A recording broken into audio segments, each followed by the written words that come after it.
Hello friends, ഇന്ന് നമുക്ക് ചെമ്മീൻ കൊണ്ട് നല്ല ടേസ്റ്റി ആയിട്ടുള്ള ഒരു കറി ഉണ്ടാക്കാം.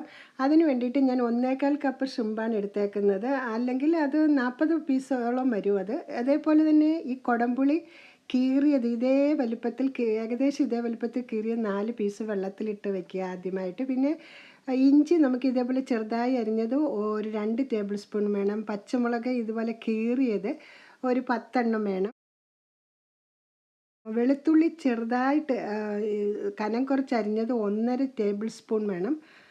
അതുപോലെ വറ്റൽമുളക് ചതച്ചത് അല്ലെങ്കിൽ ഇതേപോലെ വാങ്ങിക്കാൻ കിട്ടുന്നത് 1 ടേബിൾ സ്പൂൺ വേണം. ചുവന്ന മുളകില്ലേ അത്. ചുവന്ന സബോള ഇല്ലെങ്കിൽ വെളുത്ത സബോള ആയാലും മതി. 1.25 കപ്പ് നമ്മൾക്ക് ഇതേപോലെ ഇങ്ങനെ കുറച്ച് കനം കുറഞ്ഞിട്ട് ഇങ്ങനെ സ്ക്വയർ പീസ്.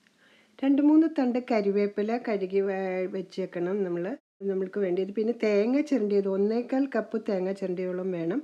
1/4 ടീസ്പൂണ് ചെറിയ സ്പൂണിന് മഞ്ഞൾ വേണം. വെളിച്ചെണ്ണ വേണം. സോൾട്ട് വേണം. അപ്പം നമ്മൾ ഈ ചട്ടിയിൽ ഇത് ഒരു നല്ലതായിട്ട് കഴുകി നമ്മൾ ഫ്രോസണൊക്കെ വിടിയിച്ച ചെമ്മീൻ ഇട്ടു. അതിലേക്ക് നമ്മൾ ഇതെല്ലാം കൂടി ഇട്ട്, പക്ഷേ നമ്മൾ 2 സംഗതികൾ മാത്രം നമ്മൾ ഇതിലിടരുത്, ഇപ്പോൾ ഉപയോഗിക്കരുത്. വെളിച്ചെണ്ണയും ആ ക്രഷ്ഡ് മുളകില്ലേ, ക്രഷ്ഡ് മുളകും കൂടി നമ്മൾ മാറ്റി വെക്കണം. ഉണക്കമുളക് ചതച്ചതില്ലേ, അതും കൂടി നമ്മൾ മാറ്റി വെക്കണം, ഇപ്പോൾ ഇടണ്ട. ഇപ്പോൾ നമ്മൾ ഇതിൻ്റെ അകത്ത് കരിവേപ്പില ഇട്ടിട്ടില്ല കേട്ടോ. കരിവേപ്പിലയും ഒനിയൊന്നും നമ്മൾ ഇട്ടിട്ടില്ല. നമുക്ക് അതും കൂടി ഇടാം. ഉപ്പിട്ടിട്ടില്ല. അപ്പോൾ ഇതെല്ലാം കൂടി നമുക്കിതൊന്ന് മിക്സ് ചെയ്യുക. എന്നിട്ട് നമ്മൾക്ക് 3/4 കപ്പ് വെള്ളം നമ്മൾ ഇതിലേക്ക് ഒഴിക്കുക. എന്നിട്ട് നമ്മൾ അരിഞ്ഞു വെച്ചിരിക്കുന്ന നമ്മുടെ ഉള്ളിയിലെ സബോള, അത് ചുമന്നത് വേണമെന്നൊന്നും ഇല്ല കേട്ടോ. വെള്ളയാണ് നിങ്ങളുടെ കയ്യിലിരിക്കുന്നതെങ്കിൽ അതായാലും കുഴപ്പമൊന്നുമില്ല. അപ്പോൾ ഇതിട്ട് നമ്മൾ നല്ലതായിട്ടൊന്ന് മിക്സ് ചെയ്തു. അപ്പം നമ്മൾക്കിനി ഇത് നമ്മളിപ്പോൾ 3/4 കപ്പ് വെള്ളം നമ്മൾ ഇതിൻ്റെ അകത്ത് ഒഴിച്ചിട്ടുണ്ടല്ലോ. അപ്പോൾ നമ്മൾക്കിനി ഇത് മീഡിയം തീയിൽ നമുക്കിത് അടച്ചു വെച്ചൊന്ന് വേവിക്കാം.